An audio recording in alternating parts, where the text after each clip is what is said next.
Hello everyone, in this video I'm going to show you how to find user ID in your OKX Exchange account, right? So here I have mentioned a step-by-step guide. First of all, you have to visit their website. Then you have to log in into their credential by using your email address and your password, which is this website. You can just visit here, and on the top right you will see option of login and sign up. If you haven't made an account, then just go and sign up, click on sign up, and you can make an account.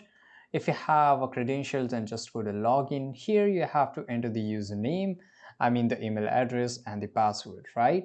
And you can easily able to log in into it. If you have the application, then you can also use a QR code too. Then you have to access account setting. Once logged in, locate your profile icon, which will be on the top right corner of your home page. Click on the profile icon to open a drop-down menu.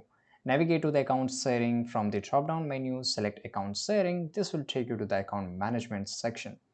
Find your user ID. In the account settings section, look for your account information. Your user ID should be clearly listed under your account details.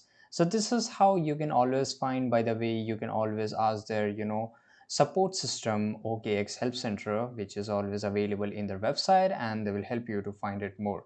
So this is it, guys. I hope you found this video very useful. Make sure to like this video, subscribe.